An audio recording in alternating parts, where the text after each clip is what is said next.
लोगों के लिए संघर्ष, अगर उनके ऊपर कभी संघर्ष का समय आता है तो उनसे वो भयभीत हो जाते हैं, वो डर जाते हैं। सो चंद्रमा जो होता है वो हमारी मन की अवस्था होती है। सो ये सारा कुछ जो होता है वो हमारी बर्थ चार्ट के अंदर मेंशन होता है। सो बात करते हैं आज मिथुन राशि की कैसा समय आने वाला है। दोस्तों, सूर्य, शुक्र और बुध आपके लगन भाव में गोचर करेंगे। ये जो सूर्य देव का गोचर आपके लगन भाव में होगा, ये होगा 14 जून 2024 को, और बुध देव का भी उसी दिन गोचर जो है वो आपके लगन भाव में हो जाएगा। शुक्र का गोचर आपके लगन भाव में 12 जून 2024 को होगा। तो तीन बड़े ग्रह जो हैं वो इस समय आपके लगन भाव में जून के महीने बैठे हुए दिखाई देंगे। तो दोस्तों, सूर्य प्रथम भाव जो लगन का भाव होता है वो हमारी आत्मा का भाव होता है। सो आत्मा उस भाव के ऊपर जब सूर्य देव बैठते हैं तो दोस्तों, सूर्य जिसको राज दरबार का कारक माना गया है, सो इस समय आपको उच्च अधिकारियों का सम्मान मिलेगा। अगर आप राजनीति में हैं तो आपको कोई बड़ी डेजिग्नेशन मिल सकती है। अगर आप किसी सामाजिक संस्था के साथ जुड़े हुए हैं तो आपको कोई नई पहचान समाज में मिलेगी और आपका लोगों द्वारा आपका इज्जत मान किया जाएगा। आपको आपकी एक अच्छी छवि बनेगी इस समय।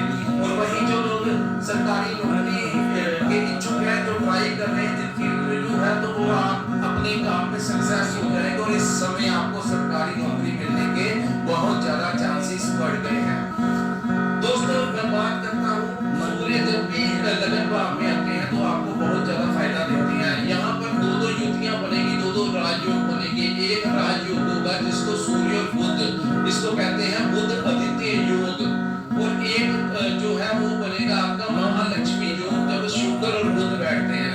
तो दोस्तों, दोनों राजयोग वो भी लगन भाव में होने से अगर आप व्यापार करते हैं तो आपके क्लाइंट्स बढ़ेंगे और आपकी क्लाइंट्स के साथ जब मीटिंग होगी, आपके जो कस्टमर्स होंगे वो आपके साथ जब आपकी बात होगी तो वो आपकी बातों में इतना प्रभावित हो जाएंगे कि वो आपके साथ ही डील फाइनल करेंगे, जिसके साथ आपके उनके साथ एक रिलेशन भी अच्छे होंगे और आपकी आर्थिक स्थिति भी मजबूत होगी, क्योंकि आपको उनसे धन का बेनिफिट जो है वो होता हुआ दिखाई दे रहा है। अगर आप नौकरी करते हैं तो इस समय आपको उच्च अधिकारियों का सहयोग मिलने जा रहा है। दोस्तों, इस समय आपके काम काज की सराहना होगी, उच्च अधिकारियों का आपके सीनियर स्टाफ को सपोर्ट होगा।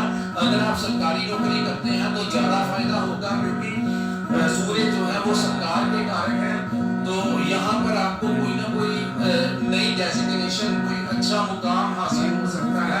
आपके काम काज की सराहना होगी और आपके जो रिलेशंस होंगे वो उच्च अधिकारियों से इतने अच्छे, अपने सीनियर्स के साथ इतने अच्छे रिलेशंस बनेंगे कि उनकी रिकमेंडेशन के ऊपर आपका प्रमोशन होने के चांसेस हैं। सो दोस्तों, जब प्रमोशन होगा तो आपकी सैलरी भी बढ़ेगी। सो आर्थिक पक्ष जो है वो इस महीने आपका काफी मजबूत रहेगा।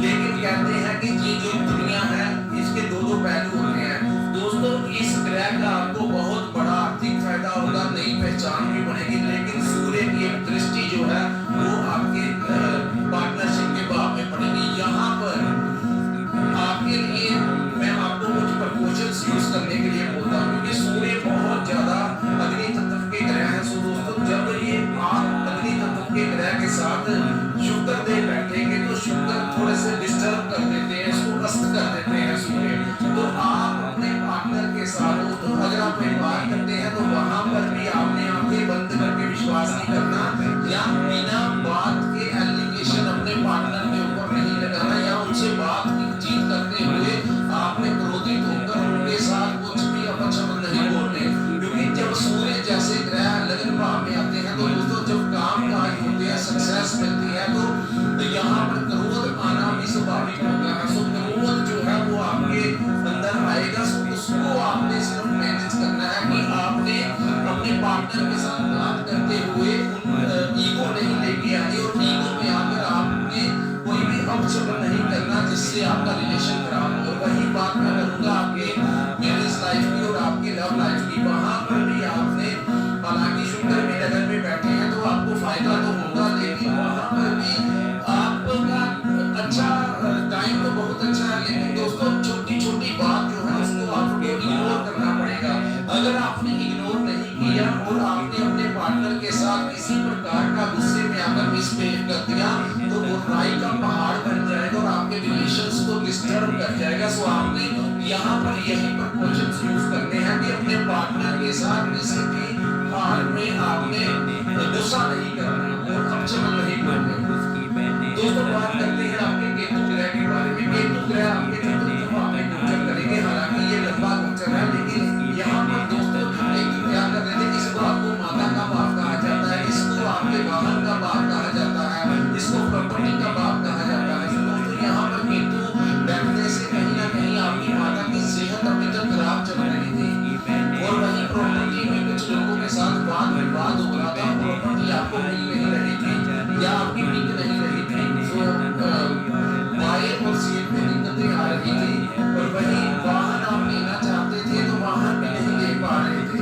तो ऐसी सिचुएशंस जिन मिथुन राशि के जातकों के साथ बनी हुई थी दोस्तों, अब घबराने की जरूरत नहीं है, क्योंकि गुरु की उच्च की दृष्टि जो है वो केतु के ऊपर पड़ने से केतु जो कि बेलगाम चतुर्थ भाव में बैठा बेलगाम घोड़ा था, जिसको जो आपको हर तरफ से डिस्टर्ब कर रहा था आपके कामकाज को लेकर, क्योंकि आपके अंदर एक सेटिस्फैक्शन नहीं थी। अगर आप व्यापार कर रहे थे तो आपका दिल कर रहा था कि व्यापार ये वाला काम छोड़ के कोई दूसरा काम कर लो, और वहीं जो लोग नौकरी कर रहे थे उनके लिए भी स्थितियां यही थी कि आपका भी मन कहीं ना कहीं परेशान था कि आपका मन कर रहा था कि ये नौकरी मैं यहाँ से छोड़ दूं, यहाँ से ट्रांसफर ले लूं, या इस नौकरी को छोड़ के कहीं और जगह पे आप अप्लाई करना चाहते थे। लेकिन दोस्तों मैंने अपनी पिछली वीडियो में भी कहा था कि किसी भी प्रकार से आपने अपनी जिंदगी में प्रॉपर चेंज नहीं करना, छोटा मोटा चेंज कर सकते हैं लेकिन कोई मेजर चेंज नहीं करना। लेकिन अब गुरु की